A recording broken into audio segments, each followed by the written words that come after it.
तो हम बात कर रहे थे कि बेरोज़गारी जो बढ़ता हुआ मुद्दा है इस वक्त सबसे बड़ा चैलेंज बन चुका है हर माँ बाप के लिए, हर बच्चे के लिए। आपको ये बताते चले कि यहाँ अगर बात की जाए सरहदी तहसील करना की, ये एक ऐसा इलाका है जिसमें टोटल जो है 70 से 80 हज़ार पॉपुलेशन है, लेकिन बहुत सारे बच्चे जो हैं पढ़ लिख कर बेरोज़गार बैठे हुए हैं। आखिर कमी किस चीज़ की है यहाँ पे? सबसे पहले अगर बात की जाए प्राइवेटाइजेशन की, यानी प्राइवेट जॉब ना मिलने की वजह से तो बच्चे जो हैं वो दर जो हैं इस वक्त डिप्रेशन का शिकार हैं। आपको सबसे पहले हमने बताया कि लाखों रुपए खर्च करके बड़ी बड़ी डिग्रियाँ हासिल करने के बावजूद भी बच्चे अपने घरों के अंदर सहमे हुए नज़र आ रहे हैं। ऐसे नौजवान जिन्हें हम जो है कौम का मुस्तकबिल कहते हैं, जिन्हें कौम की रोशनी कहते हैं, वो मुस्तकबिल जो है अगर वो रोशनी बुझ जाए तो कैसा लगेगा। तो ये सवाल पैदा होता है कि आखिर ये कैसे ख़त्म किया जाएगा। ये बेरोज़गारी जो सबसे बड़ा चैलेंज बना हुआ है सरकार के लिए, चाहे वो जम्मू कश्मीर की बात की जाए या हिंदुस्तान मरकज़ी सरकार की बात की जाए, सबसे बड़ा चैलेंज जो उभर कर आ रहा है वो है बेरोज़गारी का। आखिर इन बच्चों को जो है कैसे रोज़गार मिलेगा? जैसा कि आप जानते हैं सेंट्रल गवर्नमेंट की तरफ से बहुत सारी स्कीमें जो हैं वो लॉन्च की गई हैं, लेकिन इन नौजवानों को आज तक इन स्कीमों का जो है कोई भी फ़ायदा नहीं मिला। या तो इनके कानों कान खबर नहीं पड़ती या इनको जो है इसके बारे में अवेयरनेस नहीं दी जाती। अब मसला ये है कि बेरोज़गार बच्चा जो है जब डिप्रेशन का शिकार हो जाता है, जब जो बड़ी बड़ी डिग्रियां हासिल करने वाला बच्चा जो है प्राइवेटाइजेशन ना होने की वजह से या यहाँ पे फाइनेंशियल कंडीशन ना होने की वजह से वो डिप्रेशन का शिकार हो जाता है और फिर समाज के अंदर जो है वो बुरी आदतें जो है पैदा करता है, और वही बुरी आदतें जो है वो समाज में आने वाली जनरेशन के लिए बुरी बन सकती हैं। तो हमें सोचना होगा इस बारे में।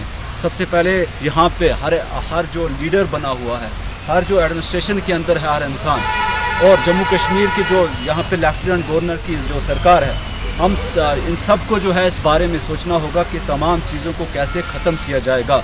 क्योंकि एक बेरोज़गार बच्चा जो अपने हक़ के लिए कहीं नहीं जा पाता। आपको ये बताते चलें, नरेगा से लेकर ट्यूशन सेंटर तक यहाँ पे किसी को भी जो है हक़ नहीं मिल रहा है। कई एक नौजवानों से हमने बात की, हमने उनके व्यूज़ जाने। उनका यही कहना है कि अगर वो नरेगा के काम के लिए जाते हैं उन्हें इनकार कर दिया जाता है क्योंकि उनके पास पैसा नहीं है, क्योंकि उन्होंने जो पैसा कमाया था कि उनके वालिदैन के पास जो पैसा था वो पैसा उन्होंने अपनी डिग्रियां हासिल करने में लगा दिया, और उसके बाद आज वो मजबूर हैं, अपने घरों के अंदर सहमे हुए नज़र आ रहे हैं और जहनी डिप्रेशन का शिकार उन पे तारी है। क्योंकि आखिर फाइनेंशियल कंडीशन अच्छी ना होने की वजह से वो बच्चे जाएंगे कहाँ? सवाल पैदा होता है, हर सवाल का जवाब आखिर देगा कौन? यहाँ पे इलेक्शन आते हैं, बड़े बड़े वादे किए जाते हैं और उसके बाद ये तमाम चीज़ें जो हैं वो भूल जाते हैं, हर चीज़ जो है भूल जाती है।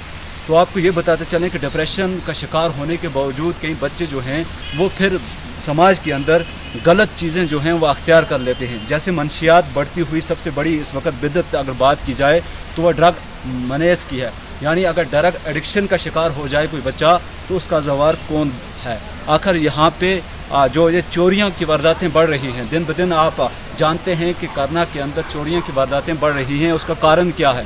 कभी हमने ये बात सोची कि आखिर एक नौजवान बच्चा बड़ी बड़ी डिग्रियाँ हासिल करने के बाद, लाखों रुपए जो है माँ बाप के खर्च करने के बाद, जॉब ना मिलने की वजह से, प्राइवेट सेक्टर ना होने की वजह से वो जाएँ तो जाएंगे कहाँ? सवाल बनता है यहाँ पे, और जवाब चाहते हैं, तलब करते हैं वो बच्चे, वो नौजवान जो इस वक्त अपने घरों के अंदर बैठे हुए हैं। उनके पास कोई आस नहीं है, उनके पास कोई भी उम्मीद नहीं है अब कि अब वो क्या करेंगे, उनका फ्यूचर जो है वो क्या होगा। आप जानते हैं कि हर नौजवान जो है वो कौम का मुस्तकबिल होता है। कौम का जो है आने वाला मुस्तकबिल ही अगर जो है बेहतर ना हो तो उस कौम की रहनुमाई कौन करेगा? ये सबसे बड़ा सवाल है कि अगर मुस्तकबिल ही जो है, मुस्तकबिल की रोशनी ही बुझ जाए तो उस कौम को जो है रोशनी कौन देगा? तो ये चीज़ें तमाम जो हैं ये जानने के लिए, ये तमाम चीज़ें जो हैं, आपको पता है कि ड्रग मनेस फैल रहा है बड़ी तेज़ी से। सरहदी तहसील करना की बात की जाए या किसी भी इलाके की बात की जाए, बेरोज़गारी की वजह से ड्रग जो है एडिक्शन का बच्चे शिकार हो रहे हैं, जहनी दबाव का शिकार हो रहे हैं। आपको हमने पहले ही बताया कि यहाँ पे ऐसा कोई भी ज़रिया नहीं है जहाँ पे बच्चे जो हैं, जहाँ पे जो ये बेरोज़गार नौजवान हैं बड़ी बड़ी डिग्रियाँ हासिल करने के बाद जो हैं ये अपना जो है रोज़ी रोटी कमा सकें। कोई प्राइवेटाइजेशन नहीं हुई है, कोई भी जो है यहाँ पे ऐसा कोई प्राइवेट सेक्टर खुला नहीं है, वाइड नहीं है जहाँ पे ये जाकर जॉब करें और अपने दिन की जो है या अपने घर के लिए रोज़ी रोटी कमा सकें। सवाल सबसे बड़ा पैदा होता है कि फ्यूचर जो है इनका तबाह हो रहा है और इसका जवाब कौन देगा। आखिर क्या जम्मू कश्मीर की सरकार इसका जवाब देने के लिए तैयार है? या सेंट्रल गवर्नमेंट की बात की जाए जो बड़े बड़े वादे कर रही है इस वक्त नौजवानों को लेकर बड़े बड़े वादे हो रहे हैं, रेशन जो है बहुत ज़्यादा हो रही है और नौजवानों को जो है वो एंगेज किया जा रहा है, लेकिन ग्राउंड लेवल पे ये वादे बिल्कुल बेबुनियाद साबित होते हैं, खोखले साबित होते हैं। आप देख सकते हैं कि कई आप अगर रेशियो निकालेंगे तो मुझे लगता है 100 में से पढ़े लिखे नौजवानों में से 70 नौजवान जो हैं वो बेकार बैठे हैं, जिनके पास कोई बिज़नेस नहीं है, जिनके पास दिन में जो है अपना खाने के लिए जो है इतने पैसे नहीं होते कि वो कहीं पे अपने घर वालों को खिला सकें। क्योंकि इसका मकसद यही है कि आखिर ये तमाम चीज़ें होने के बावजूद भी, बड़ी बड़ी डिग्रियां होने के बावजूद भी ये बच्चे क्या करेंगे? आखिर ये कौम का मुस्तकबिल कहाँ जाएंगे? जब मुस्तकबिल ही बैठ गया तो कौम का क्या हाल होगा? तो सवाल ये उठता है कि ये बच्चे आज डिमांड करते हैं कि जितने भी आपको बताते चलें कि सेंट्रल गवर्नमेंट की तरफ से बहुत सारी स्कीमें लॉन्च की गई हैं, लेकिन इन नौजवानों को आज तक उस चीज़ की खबर तक नहीं है। कई एक लोगों से हमने बात की, कई एक नौजवानों से बात की और उनसे हमने मालूम किया कि आप घरों के अंदर क्यों बैठे हैं अगर गवर्नमेंट ने इतनी स्कीमें दी हुई हैं, लेकिन अवेयरनेस की कमी होने की वजह से, अवेयरनेस ना होने की वजह से ये बच्चे जो हैं, इनका ये नौजवान जो हैं, इनके पास कोई भी अवेयरनेस नहीं है, कोई भी सेंटर की स्कीम जो है इन तक नहीं पहुँचती है, जिससे ये बच्चे जो हैं दिन ब दिन जो है डिप्रेशन का शिकार हो रहे हैं। और बात की जाए, अगर देखिए आप, सबसे पहले हम यहाँ पे मुद्दा उठता है कि मैंने कहा कि MG नरेगा के कामों से लेकर कोचिंग सेंटर ट्यूशन करवाने तक इन बच्चों को जो है हक नहीं मिलता। अगर ये कहीं किसी के पास जाते हैं कि हमें काम चाहिए, लाख रुपए का काम चाहिए, 2 लाख का चाहिए, MG नरेगा जहाँ पे आप अपना 100 दिन का हक मांग सकते हैं, अपनी ज़बानी मांग सकते हैं, लेकिन उससे भी इनको इनकार किया जाता है। क्योंकि आपको पता है कि सबसे बड़ा जो MG नरेगा इस वक्त बना हुआ है वो इस वक्त वही लोग करवाते हैं जो जिनके पास जो है बैकग्राउंड होता है या जिनके पास पॉलिटिक्स के अंदर कोई ना कोई अप्रोच होती है, वही लोग जो है ये काम करवाते हैं।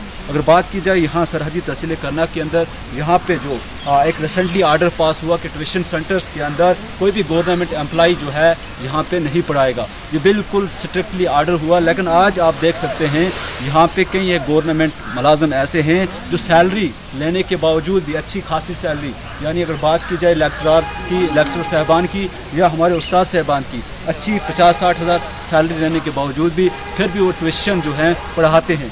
पढ़ाना मना नहीं है, आप मुफ्त पढ़ाइए, सबसे बेटर समाज के लिए वही रहेगा। लेकिन अगर आप एक पढ़े लिखे नौजवान का हक खा रहे हैं तो उसका जवाब आपको देना होगा। ये बिल्कुल वाज़ेह है कि अगर कोई भी इंसान पढ़ा लिखा जो है डिप्रेशन का शिकार हो रहा है, इसका मतलब है कि वो डिप्रेशन आपकी वजह से समाज के अंदर फैल रही है। अगर कोई बुरी चीज़ जो है समाज के अंदर फैल रही है तो वो आपकी वजह से फैल रही है।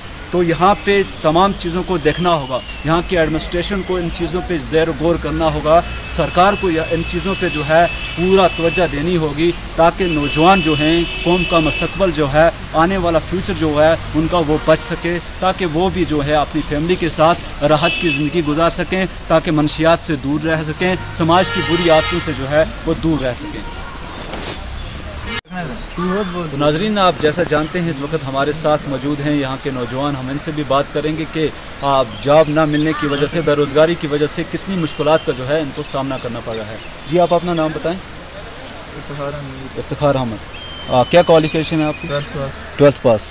कहीं जॉब शॉब कर रहे हैं? नहीं। तो कितनी परेशानी हो रही है आज आपको? बहुत ज़्यादा परेशानी हो रही है जॉब की वजह से। जी, तो क्या मतलब यहाँ पे प्राइवेट सेक्टर भी नहीं है? दिन में आप कहाँ से कमाते हैं? घर वालों को कहाँ से मतलब कमा कर देते हैं? यही मजदूरी कर रहे हैं, पढ़ाई करके। नहीं मेरा है, प्राइवेट सेक्टर भी नहीं है यहाँ प्राइवेट पे। सेक्टर। तो क्या गवर्नमेंट से क्या अपील रहेगी? यही हमें जॉब मिलना चाहिए, नौकरी मिलनी चाहिए जी, कोई प्राइवेट खाते के अंदर किसी साइड से। शुक्रिया। आप अपना नाम बताएं जनाब। मेरा नाम बिलाल अहमद शेख। तो क्या लग रहा है आपको, ये बेरोज़गारी जो है कितना बड़ा चैलेंज बनकर खड़ा हुआ है? बहुत बड़ा चैलेंज बनकर खड़ा हुआ है जी। हम यहाँ, हमें कुछ नौकरी नहीं है, गवर्नमेंट नहीं दे रही है। हाँ। और हम बेरोज़गारी की वजह से आज हम सड़कों पर फिर रहे हैं, कुछ नौकरी नहीं है, कुछ नहीं, ऐसे ही हम बस घूम रहे हैं सड़कों पर। क्या मैसेज रहेगी सेंट्रल गवर्नमेंट से आपकी? उनको चाहिए कि हमारे लिए कुछ करें। हाँ। बहुत नौजवान हैं जो ऐसे ही घूम रहे हैं, कुछ काम नहीं है, धंधा नहीं है, ऐसे ही पढ़ कर बैठे हैं, डिप्रेशन का शिकार हो रहे हैं काफ़ी सारे नौजवान। बहुत हो रहे हैं जी, ऐसे ही घूम रहे हैं। तो उनको चाहिए हमारे लिए कुछ करे। शुक्रिया बात करने के लिए, थैंक यू। नाम क्या आपका? मनाजर हुसैन। मनाजर हुसैन। मनाजर जी, क्या लगता है कि यहाँ पे बच्चे जो हैं पढ़ लिख कर बेकार हैं, क्या असरात पैदा हो रहे हैं सोसाइटी के अंदर? इधर जो है ना, इधर बहुत बेरोज़गारी बहुत हो गई है, तो इधर काम शाम कुछ मिल नहीं रहे हैं, इसकी वजह से बहुत दिक्कत हो जाती है इधर, तो इसलिए बहुत मुसीबतों का सामना करना पड़ता है इस वजह से जी। तो इधर मुश्किल बहुत है, क्योंकि काम काज कुछ नहीं है, तो इसलिए बंदे फिर करते हैं जो फिर उनसे होता है। अच्छा, तो इसलिए आगे देखना है कि क्या करना है या क्या नहीं करना है। तो बाकी बेरोज़गारी तो इधर बहुत है, इधर काम काज कुछ नहीं है। प्राइवेट सेक्टर जो है बिल्कुल यहाँ पे नहीं है, कोई ऐसी फैक्ट्री नहीं है, कोई कंपनी नहीं है जहाँ पे बच्चे जो हैं रोज़गार कमा सकते हैं। तो फिर जो है ये कैसे लोग जो हैं यहाँ पे गुजारा करते हैं? अभी कोई फैक्ट्री होती है, कुछ होती, कोई बंदा काम करता है, कुछ उसका घर का रोज़गार चल सकता था, वो इधर है नहीं, तो इसकी वजह से कहाँ रोज़गार चलेगा इधर। आपको लग रहा है कि ड्रग एडिक्शन जो फैल रहा है करनाल के अंदर या दूसरे इलाकों के अंदर, ये इसका एम जो मेन मकसद है वो यही है कि बेरोज़गारी ज़्यादा हो रही है? बेरोज़गारी ज़्यादा है, बेरोज़गारी नहीं होती तो हर बंदा अपने काम पे लगा होता तो ऐसी मुसीबत नहीं आती जी। तो जो बंदा जो भी है, किसी को कोई काम काज है नहीं, तो बाद में यही करना और क्या कर सकता है। सेंट्रल गवर्नमेंट से आपकी क्या अपील रहेगी? अपील तो ये है कि हर एक के बारे में अच्छा सोचा जाए, ये बेरोज़गारी जो है वो दूर होनी चाहिए, हर बंदा अपनी अच्छी तरह काम करना चाहिए और घर वालों को अच्छी तरह वो संभाल सके। शुक्रिया बात करने, थैंक यू।